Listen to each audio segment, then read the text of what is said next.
Nippon Yokai, quel est le jeu des 10 histoires? Le jeu des 10 histoires est un jeu qui aurait été créé par des samouraïs à l'époque d'Edo et qui servait comme épreuve de courage. Le jeu est très simple, déjà ça se passe la nuit et il faut une chandelle par participant. Chaque participant devra raconter une histoire de yokai et à la fin de chacune des histoires, le joueur qui vient de raconter l'histoire devra aller dans une autre pièce avec sa chandelle et l'éteindre seul. Il devra donc rassembler son courage pour faire ça. Plus les histoires passent, moins de chandelles il y a. Donc au fil du temps, les gens auront de plus en plus peur. Et à la fin de toutes les histoires, quand toutes les chandelles seront éteintes, un yokai est censé apparaître. Vous l'aurez peut-être compris quand j'ai dit chaque histoire, cet ouvrage est donc un recueil d'histoires. Ce livre contient plusieurs histoires du folklore japonais, par exemple sur les histoires de Kappa, les sorcières des montagnes, la femme des neiges. On retrouve pas mal d'histoires intéressantes sur le folklore japonais. Donc si vous y connaissez pas beaucoup, ça peut être très intéressant de le lire. Moi je m'y connaissais pas et j'ai appris pas mal de choses intéressantes. Au niveau du style de dessin, on est sur le Loki-Yoe, un mouvement artistique japonais qui date de l'époque d'Edo. Je suppose que l'autrice Elisa Menini a repris ce style de dessin pour rendre plus fidèle le jeu des 10 histoires puisqu'il a été créé à cette époque-là. Pour vous raconter comment je suis tombé sur cette œuvre, j'ai un libraire à côté de chez moi qui s'y connaît pas mal en BD et je cherchais un peu plus à m'ouvrir à tout ce qui est BD et qui m'a beaucoup recommandé. Et il y a d'autres titres de l'autrice que je vais découvrir. Là, on est sur un éditeur que je ne connais pas du tout, c'est ici même.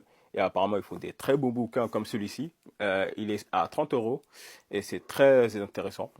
On est aussi sur une belle reliure qui nous permet de bien profiter des doubles pages. Après, il n'y en a pas beaucoup dans ce tome, mais on peut très bien l'ouvrir et ça, c'est trop bien. Globalement, sur le bouquin, il ne faut pas s'attendre à avoir peur, honnêtement.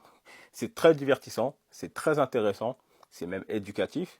Et je le recommanderais à toutes les personnes qui s'intéresseraient au folklore japonais. Dès le début, on nous dit qu'un yokai devrait apparaître si toutes les chandelles sont éteintes à la fin de toutes les histoires. Et est-ce qu'il va apparaître?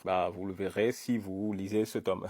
En tout cas, ça a été un plaisir de lire ce tome parce que j'ai appris vraiment beaucoup de choses. Moi qui cherchais à m'ouvrir à d'autres genres, à de nouvelles BD, etc., c'est pile poil ce que je cherchais. Donc si vous cherchez à vous ouvrir un peu à la BD japonaise, etc., c'est très bien. Nippon Yokai, je vous le recommande fort. J'espère que j'aurai intrigué certains à lire ce tome. Et pour ceux qui l'auraient lu, qu'avez-vous pensé de ce tome?